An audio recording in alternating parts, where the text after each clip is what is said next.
Hey everybody, welcome to Ghostly Stories, brought to you by Half Past Dead Paranormal Radio. And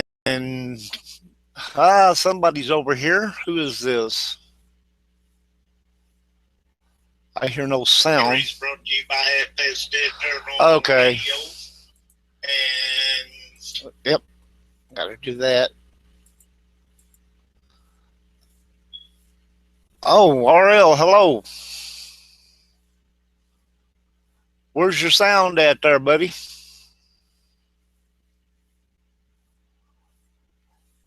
Microphone.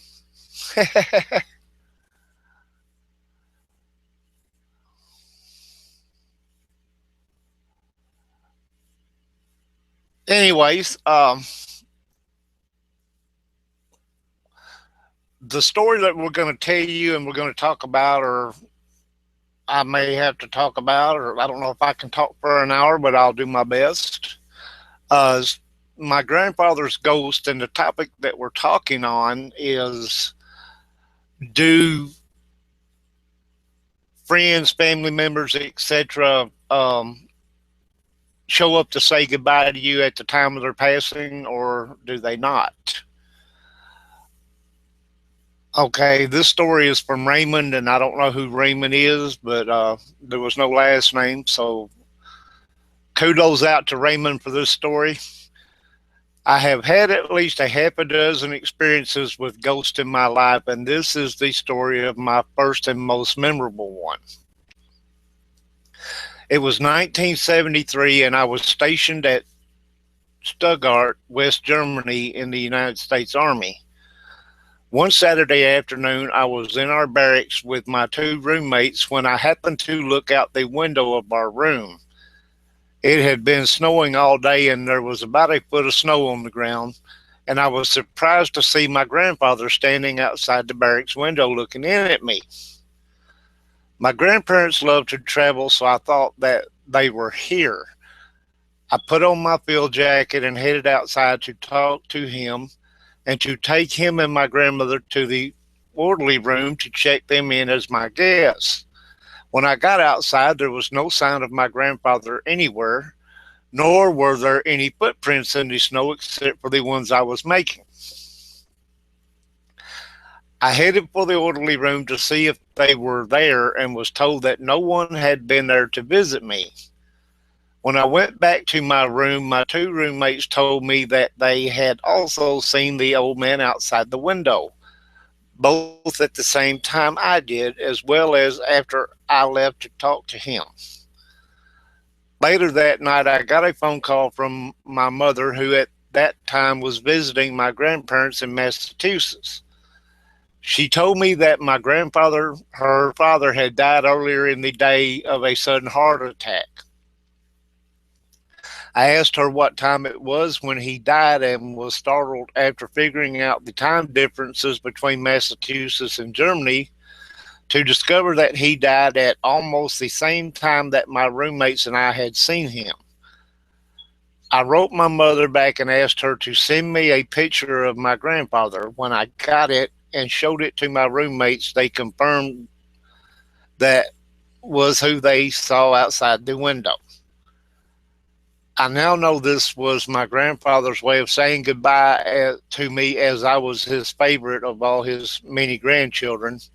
I still miss him and think of him often, as he taught me many things, like how to play cribbage and canasta as well as bridge. Okay, I see Ariel has left. Anyway, um, do spirits, your family members, loved ones, friends, etc., do they really come and visit you at the time of their passing? I would like to think that they do. And I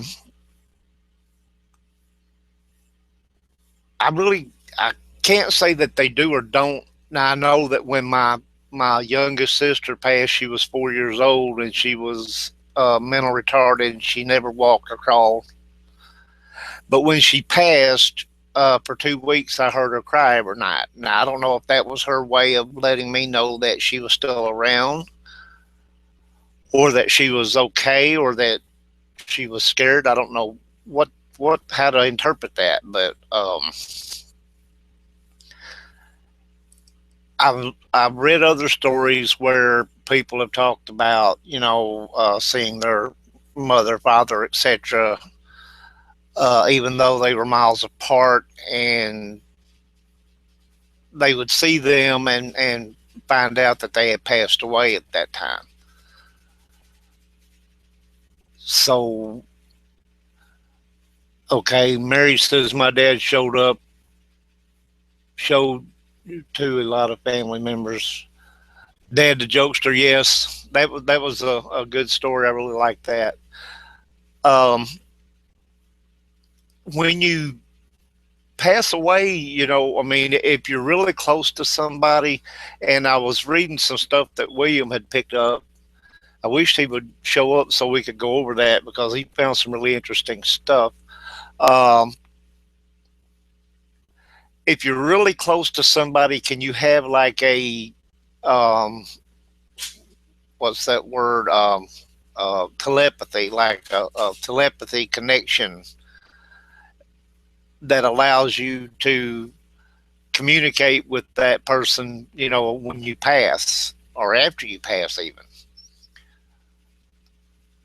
Or, if you're really closely connected in life, would that person show up to let you know that, or say goodbye, or let you know that they have passed, and,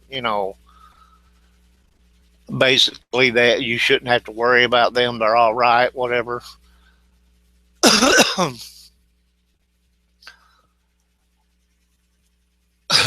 to If anybody wants to come on and talk with me about this, I'd appreciate it, because it's kind of hard to do this by yourself. I'm tossing out my ideas, and to have someone to bounce them off of that can contribute ideas back would be great. Um, how long before, and I've read this too, that it's like before a person passes, like when they're really weak and they're getting ready to pass or whatever, that they can communicate with their loved ones, or show up, like a mental image before they actually pass, like just before, maybe. um Show up in a mental image that looks real to you, lifelike even. And then of course when they pass, the apparition or the psychic link or whatever would vanish with them. I don't know how that works. That's okay. Xmas Ghost there, I understand. Um, do you if anybody in chat has anything that is similar to this, let me know. Um, I know that I was really close to my grandmother, and I can't say that I have seen her, okay, but there's lots of times when her and my grandfather she would be washing the dishes at the sink, and he would play the French harp sitting at the table, and she would sing gospel songs. And whenever I feel like she's around me, that will pop into my mind. I will hear the harp playing, and I will hear her singing.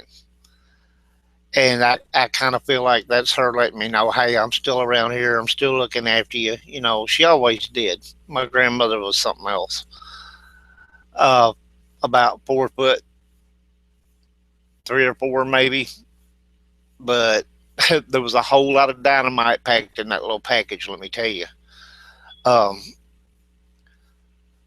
Her great grandmother, I believe she told me, was full blooded Sioux. I know that She had a lot of that Native American blood running through her, and she could get mean if she wanted to. She was a Christian woman, but if anybody messed with her grandkids, let me tell you something, that woman could get mean. DNA connection can also link us to loved ones. I suppose, yeah. Um, but not just that. I don't think. I think if you have a really close friend where you're like more like family than friends, if you're really connected and uh, married like you and Meg, for instance, okay. Um, I believe that your friend would try to let you know, hey, yeah, that time has come, but I'm still here, okay, or I'm letting you know that I've gone to the other side. Everything's okay.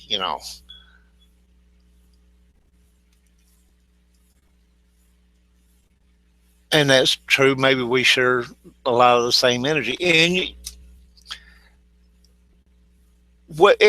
that's like I'm saying, if you're really close to somebody, friend wise, let's say, that you grew up together and you were more like brother and sister, or brother and brother, or sister and sister, and such. Um, it's kind of like your energy is joined together, like family. Okay, and I almost believe that you would even know if you were that close to a person outside of your family, that you would even know, you would feel it if they left. Okay, whether you saw them or not, you would feel like a piece of you left. Um,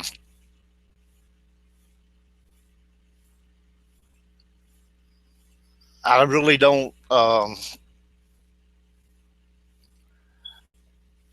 There was a lot of stuff I was going to talk about that William had brought up, but I don't have a copy of it. He has it, and I don't know where he's at. I can try to see if I can get it though. If everybody will be patient with me here for just a moment. Um, I would need to go to.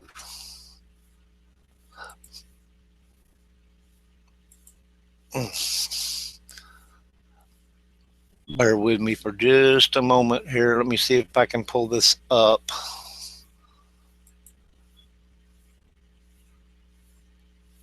Come on, come on, come on.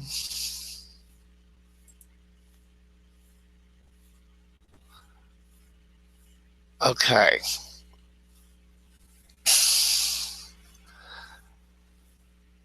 Nina DeSanto was about to close her New Jersey hair salon one winter's night when she saw him standing outside the shop's glass front door. It was Michael. He was a soft spoken customer who'd been going through a brutal patch in his life. His wife had divorced him after having an affair with his stepbrother, and he had lost custody of his boy and girl in the ensuing battle. He was emotionally shattered, but DeSanto had tried to help. She'd listened to his problems, give him pep talks, taken him out for drinks. When DeSanto opened the door that Saturday night, Michael was smiling. Nina, I can't stay long, he said, pausing in the doorway. I just wanted to stop by and say thank you for everything. They chatted a bit more before Michael left and DeSanto went home. On Sunday, she received a strange call from a salon employee. Michael's body had been found the previous morning, at least 9 hours before she talked to him at her shop. He had committed suicide. If Michael was dead, who or what did she talk to that night? It was very bizarre, she said, of the 2001 encounter, I went through a period of disbelief. How can you tell someone that you saw this man, solid as ever, walk in and talk to you, but he's dead? Today, DeSanto has a name for what happened that night: crisis apparition. She stumbled onto the term while reading about paranormal activities after the incident. According to paranormal investigators, a crisis apparition is the spirit of a recently deceased person who visits someone they had a close emotional connection with, usually to say goodbye.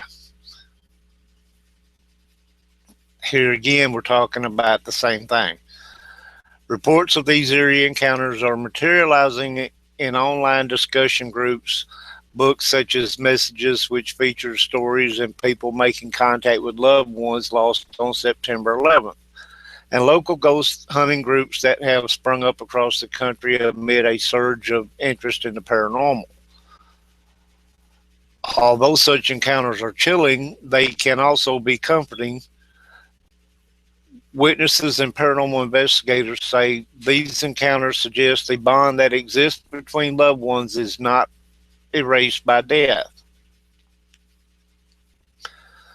We don't know what to do with these stories. Some people say that they are proof that there is life after death, said Steve Balk, author of Fringeology, a book on paranormal experiences such as telepathy, psychics, and house hauntings. Scientific research on crisis apparitions is scant, but theories abound. One theory: a person in crisis, someone who is critically ill or dying, telepathically transmits an image of themselves, that's what I was talking about, to someone they have a close relationship with, but they're usually unaware they're sending a message. Others suggest crisis apparitions are guardian angels sent to comfort the grieving. Another theory says it's all a trick of the brain, that people in mourning unconsciously produce apparitions to console themselves after losing a loved one. Now, I don't buy that, because we were talking about the physical apparition of a friend or loved one showing up at the time they passed. How could it be your brain playing a trick on you if you didn't know they had passed yet? So, no, I don't buy that one.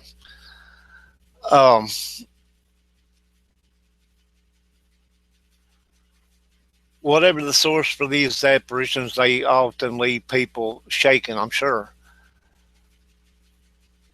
Nor are apparitions limited to visions. The spirit of a dead person can communicate with a loved one through something as subtle as the sudden whiff of a favorite perfume. Sometimes you just sense the presence of someone close to you, and it seemingly comes out of nowhere. And afterward, you find out that person was in some kind of crisis at the time of the vision. See, that's what I'm saying. These things happen, and if they happen at the time of the person's passing, I don't see how it would be possible to say it was a trick of your brain trying to console you over having lost this person, because you didn't know you had lost this person yet. So let's go over here to the chat room and see what y'all think. What do you think about that?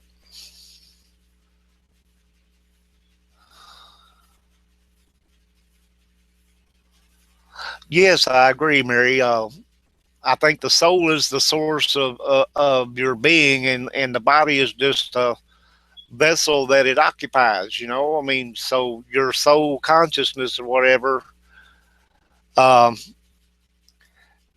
If you passed, could not your soul or consciousness go to a friend or loved one and show up, and out of the blue or whatever, and have a conversation with you even, could they not? I mean,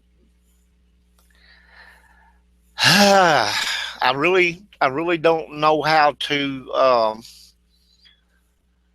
go with that. You know, do I believe they could, you know, come and carry on a conversation with you? Could they? Possibly. You know, an EVP is actually the voice of a past spirit that you catch on tape or a digital recorder or whatever. So they can um, produce sound messages or whatever after they pass, but can they actually come and talk to you like they were still here? Now, that I don't know. I mean, unless it happened to me, I really couldn't say, yeah, I believe that 100%. But um,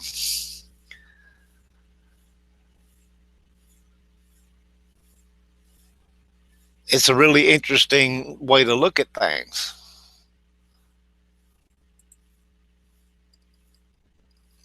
See if I can get back where I was.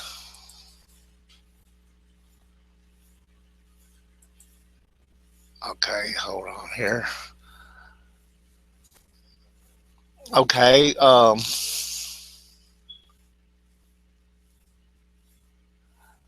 sometimes you just sense the presence of someone as close to you, seemingly out of nowhere. Okay, many people don't believe in ghosts, still experience a mini version of a crisis apparition encounter, paranormal investigators say.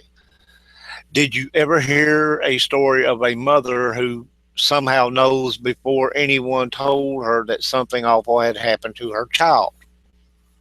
I do believe that. I really do. Um,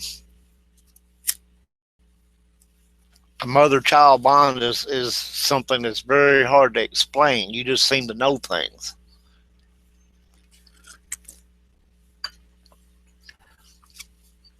Um,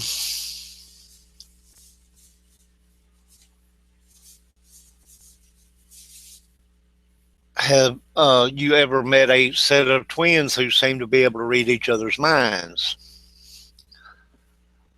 No, I can't say that I have, but I'm sure that it can happen. People who are extremely close develop a virtual telepathic link that exists in and beyond this world, said Jeff Bellinger, a journalist who collected ghost stories for his book, Our Haunted Lives, True Life Ghost Encounters.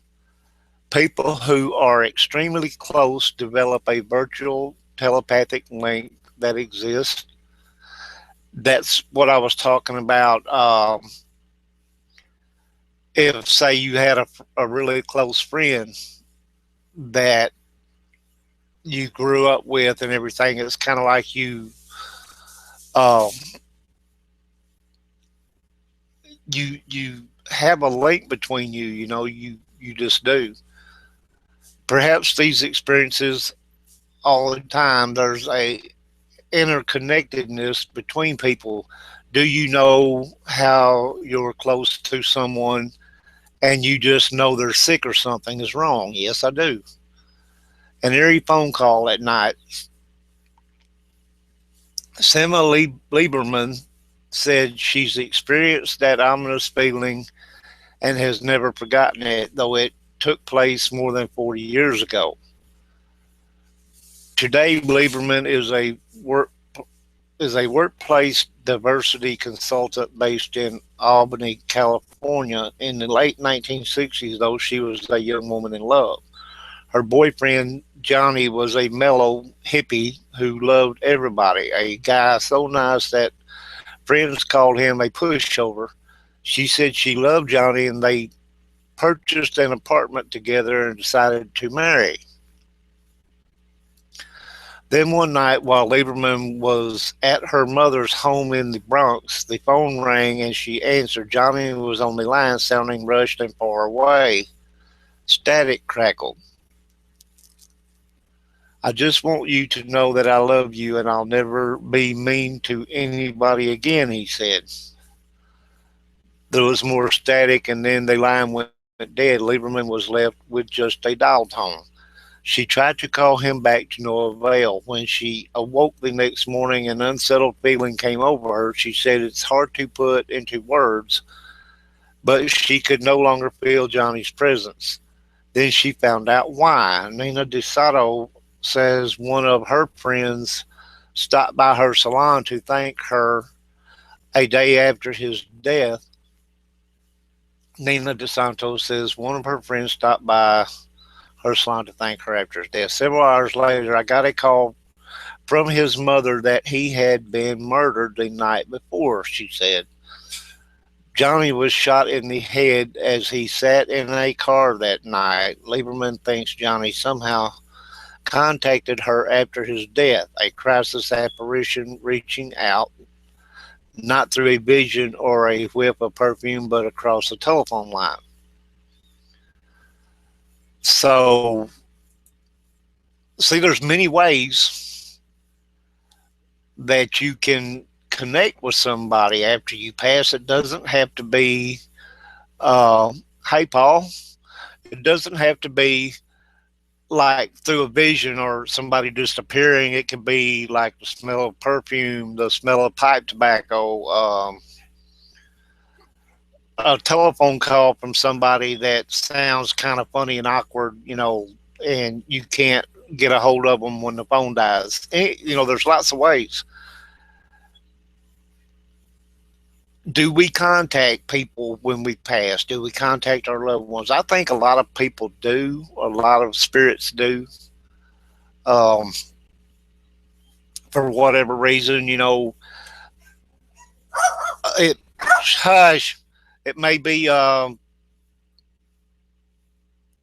sorrow thing, where they feel guilty about something and they want to let you know before they're gone, that they're sorry for what they did or whatever. Or, just to say, hey, I'm okay, I've gone on to better things. I don't know. Thanks, Mary. I appreciate it. Yeah, I'm pretty nervous trying to do this by myself. I hope everybody's enjoying this. Now,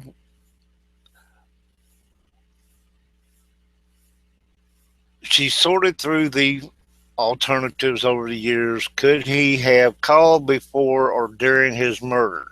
I doubt it. Lieberman doesn't think so. This was the era before cell phones. She said the murder wasn't likely to let him use a payphone, and he couldn't have called after he was shot because he died instantly.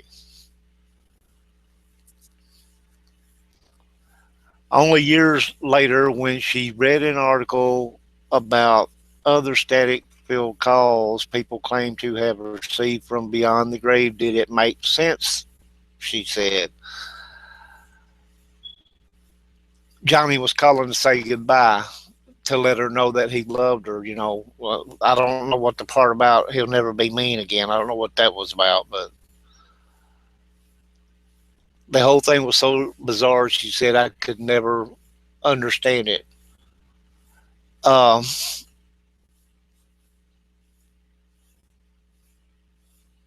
Yeah, that's pretty much the way I see it too.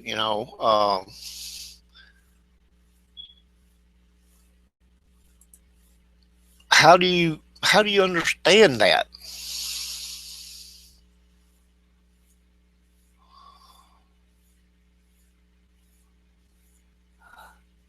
Thanks, Xmas. Come back anytime, man. We do this on Wednesday, Friday, and Monday. So just check in anytime you want to there, buddy.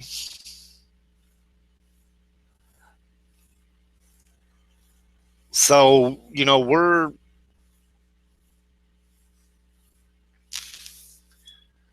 yeah, I do believe that animals also come back. If you're really close to your pet, um, I believe that you would feel them around you even after they're gone, and it could be something like, if you have a cat, you may feel a cat or something rub up against you when there's nothing there. You might hear a purr in your ear or something. Um, if you have a dog, chances are that dog may come lay down beside you. You'll feel something pressing up against your side or something. Um, there's just lots of different ways that I think um, our spirits and the animal spirits, they connect. And how do I put this? Love is something that I don't think could ever be explained because it's vast and it's like it's like having the universe surround you and engulf you or whatever. It's just it's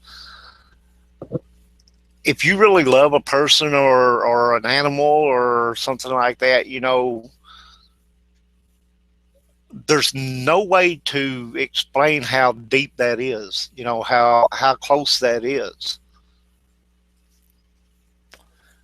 So, if something was happening to you and you had a close loved one or a close friend or something that was not near you at the time, I think it would be natural to want to reach out to them and let them know, hey, this is it, or I just wanted to let you know that I care and I gotta go.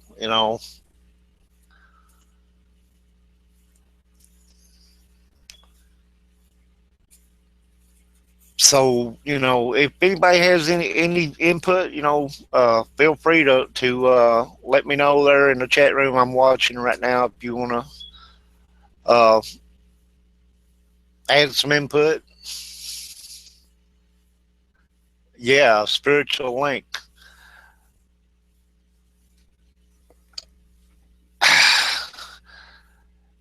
Spirituality is a that's another thing that's hard to explain because it covers many facets and it's very deep. I would think that that type of love would be a spiritual thing. Okay, there's no other way to explain it. It's something that um, it's as deep as a bottomless pit, and its mass is just there's no way to describe the size, the mass that it would be. Like I said, it's kind of like having the universe to surround you, and give you a big hug. I'm here, I'm love. Um, if you have that kind of bond with a pet or a person, you're going to reach out to that person, or you're going to try to reach out to that person anyway, and let them know that you care about them.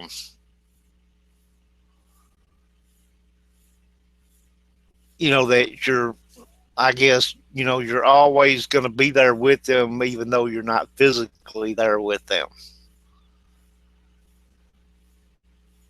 So, anybody feel free to jump in here.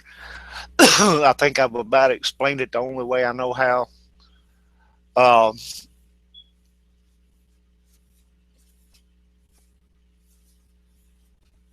Maybe not all.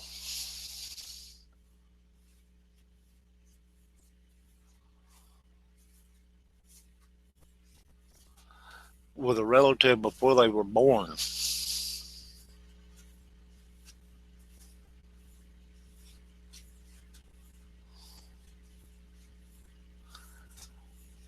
Oh, you saying that? Let me see if I understand this. Are you talking like a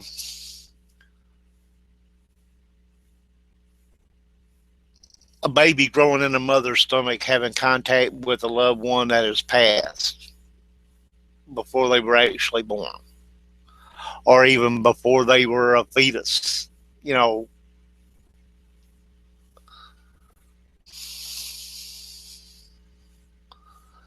hey Janice, hello, welcome. Um, I do believe in reincarnation. I think that we have a certain amount of things that we're supposed to learn while we're here, and if we don't learn everything that we're here to learn, that then we have to come back, and we have to keep coming back until we gain that knowledge that we're supposed to have before we can go to the next level. So could a spirit that has not reincarnated yet actually experience connection to a loved one who's passed? That's a really, wow, that's an outstanding way to think about something. I've never really thought about that.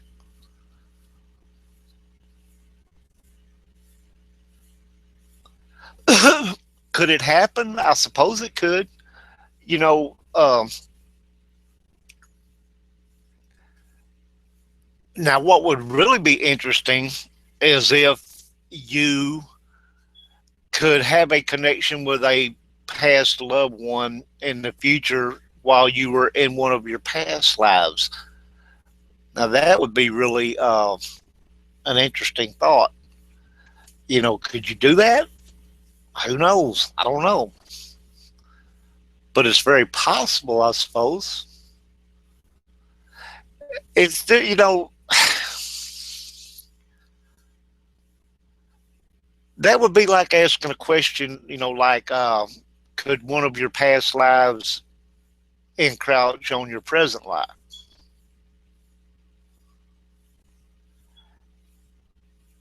If you could do that, that would be really awesome, you know, because then you could actually, it'd be almost like living in the present, but living in your past life at the same time, and you could see what actually was going on at that time, or they could actually see what was going on in the future.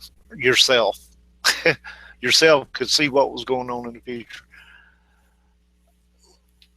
That's some really crazy stuff.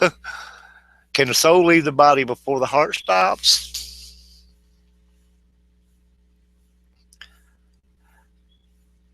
What represents the consciousness of the body?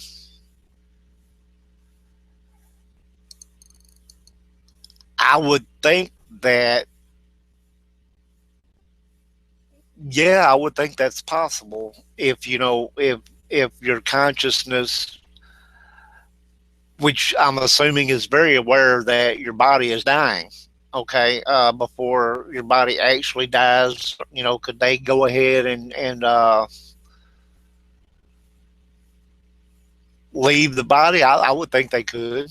You know, you hear a lot of times when, like in a near-death experience, where the person is floating up above, looking down on themselves, and when they're doing that, you know, they may, yeah, you know, their body may physically be be dead, but it restarts, so their heart starts back, and you know, they come back into it. So, yeah, kind of, sort of, that's a little bit hard to exactly.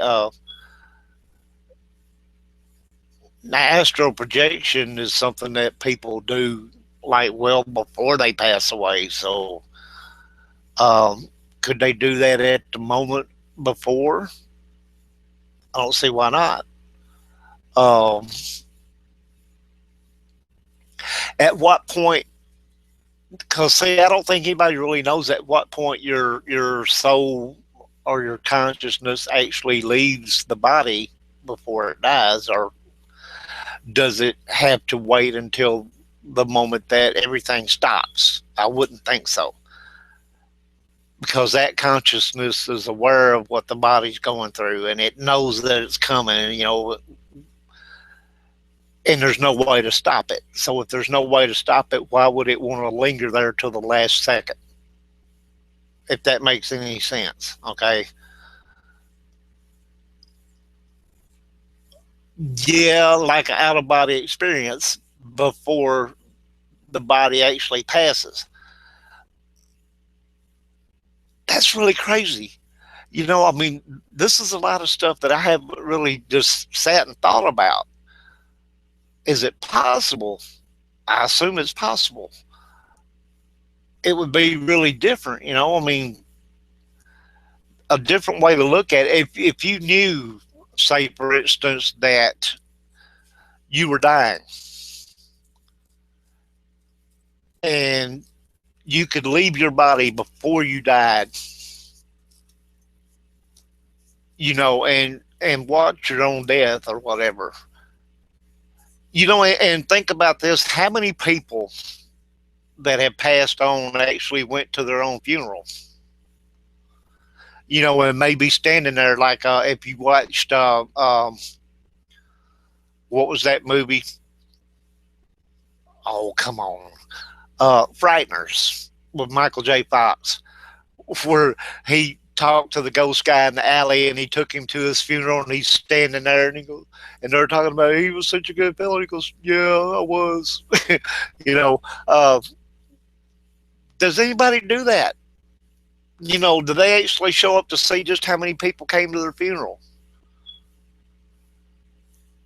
There's a lot of crazy things you can think about when you think about what happens when a person dies, or what their spirit does uh, in the few seconds before, or a few minutes before, or even right shortly thereafter. Do you go visit a friend, or a family member,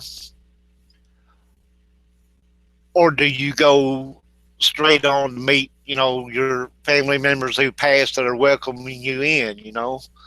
What does the spirit actually do at that time?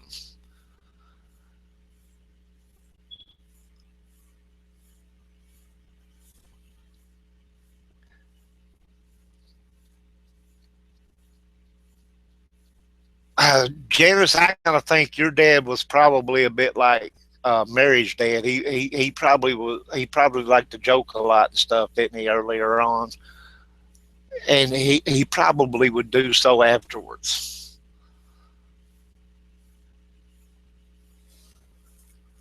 He may do something funny that you won't notice right away, but when you do, you'll be like, "Dad, you're at it again." I mean,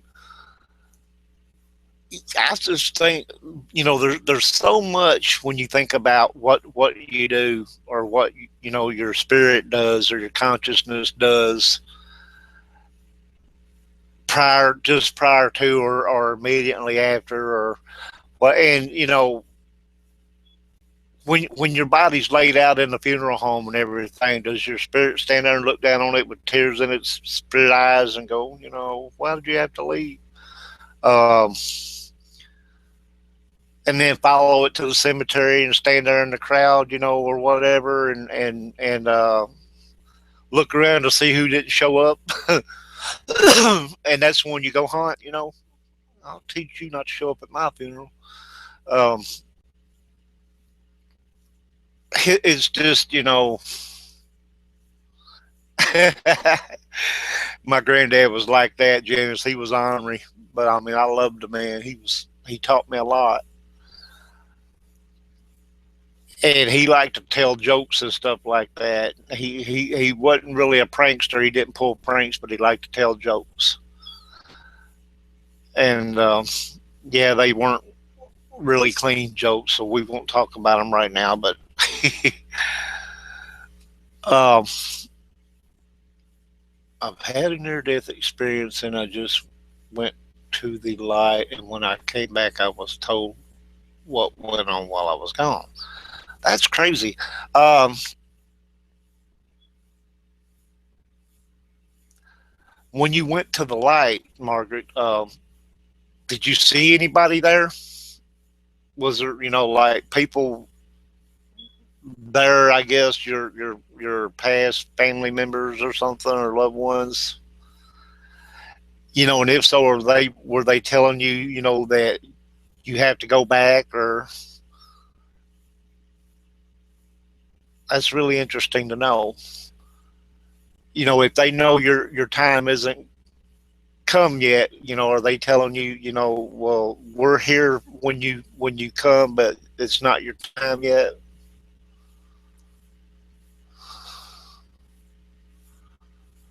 Just curious about that. That's very interesting.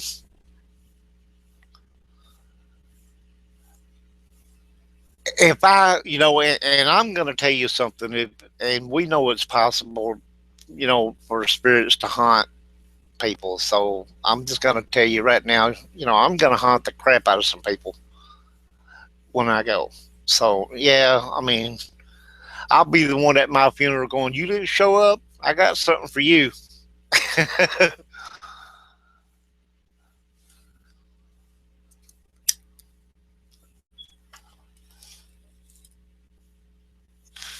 Yeah, it'd be really interesting to know. Can you explain what exactly you saw? I mean, besides just the white light or whatever, which is the typical thing most people describe as like being in a tunnel with a white light at the end, and you go up through this tunnel or whatever. And what does it really look like? What do you really see? What does it really look like?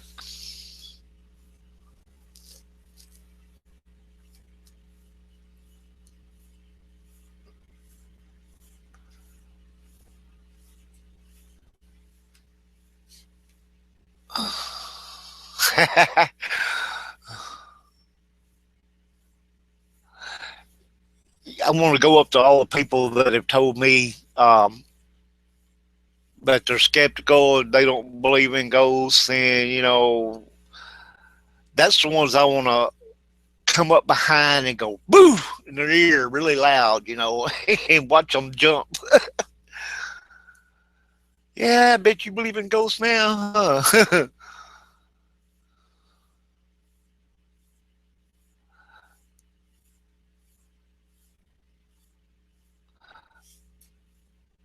Oh, so they didn't tell you you needed to go back. You decided you wasn't ready to go yet. I, I didn't know you could do that, but I guess you could.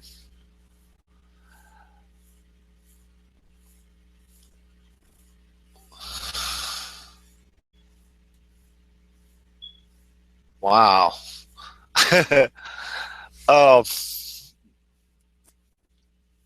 Janice,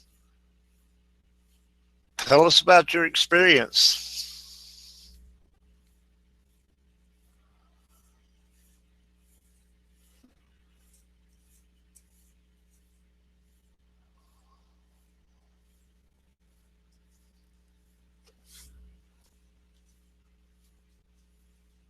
Okay. Well, I don't want to sit here with a big long silence, so I'll continue to blab here until Janice gets something put up there. But yeah, I'm gonna haunt me some people when I go. You can bet on that. Um, and the ones that are real pains in the butt, yeah, I'm gonna haunt them. You can bet on that. Yeah, I'm gonna have me some fun.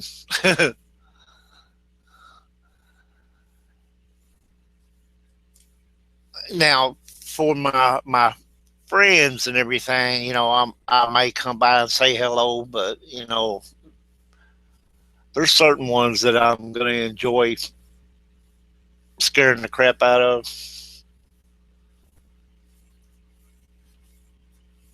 Yeah, I told you there were such things as ghosts. You didn't believe me, huh?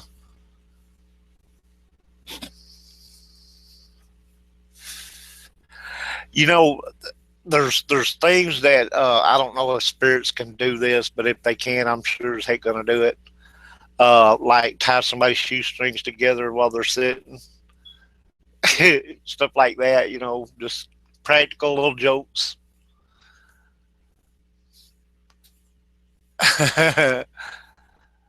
I'll come sit on your whoopee cushion there, Mary, and you'll say, "Oh, ghost farted in my house."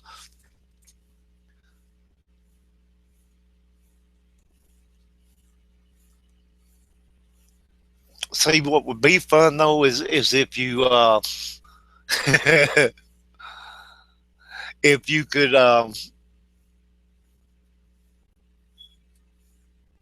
sit on a whoopee cushion, but you could, whenever it made the noise, if you could produce like a stench, like a fart smell, to go along with it.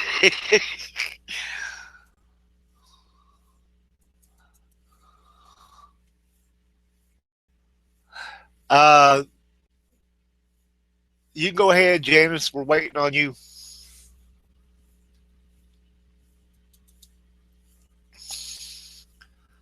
But yeah, make a smell like a nice stinky fart, and you sit on that whoopee cushion and you make that smell as the air blows out of the cushion.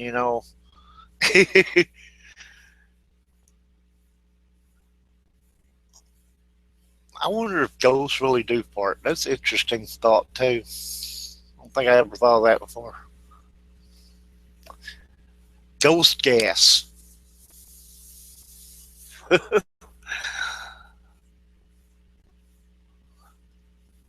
Okay. We're waiting on Janice to give us her experience here. We've got actually about 5 minutes left, but we can stretch it a couple of more minutes if we need to. I want to hear what she has to say. Put some skunk in there. Oh, that would be rotten.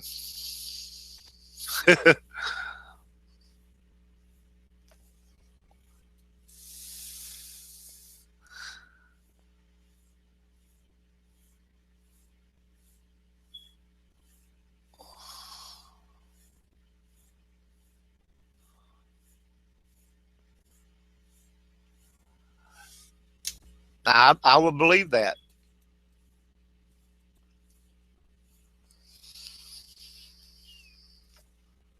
Wasn't your time yet. You had things to do.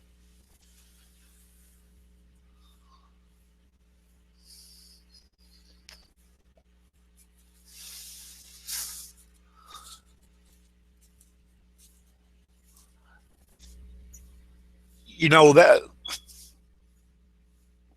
you hear the thing about spirits sticking around because they have unfinished business. I also believe that in a near death experience, sometimes we come back because we have unfinished business.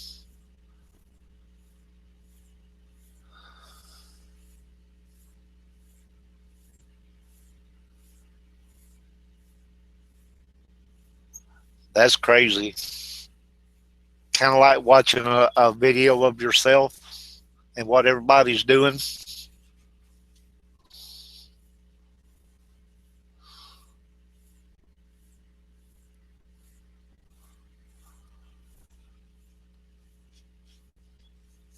If you were the only one to ever do a typo, I'd worry about you.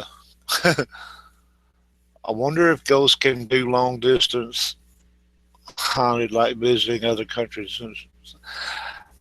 Actually, Paul, I believe that spirits can travel. And I mean, you could have a spirit pop through from anywhere. I guess it just depends on how bad they wanted to go somewhere. You know, I want to be a traveling spirit when I go. Okay, I want to go to all these places that I couldn't go to in real life, like Ireland and Scotland and England and France, and of course I want to go to some of these haunted places, haunted castles and places like that over in Ireland and Scotland, England, and all them places, and haunt people. Can you turn that flashlight on? How about if I just kick it across the room? I'd be that kind of spirit. You know what I mean? Yeah, if you can do this, make that light turn on. Pow! But yeah, that's a very good question. But I do believe that spirits can travel. I don't think that. I'm not saying all of them. Some of them may be stuck in a certain place for whatever reason, but I believe that some can travel. Yeah, Paul, I'd come pay you a visit and I'd say, hey, let's me and you go over here to this haunted place and everything, and you watch me scare the crap out of some people. Yeah, and then you and I would just laugh and laugh.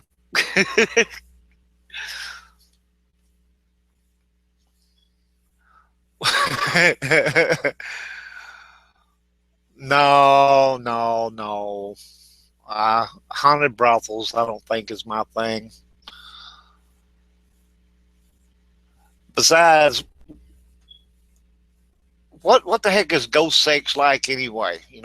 Do you feel anything, or are you just there? I don't know about the haunted brothel thing.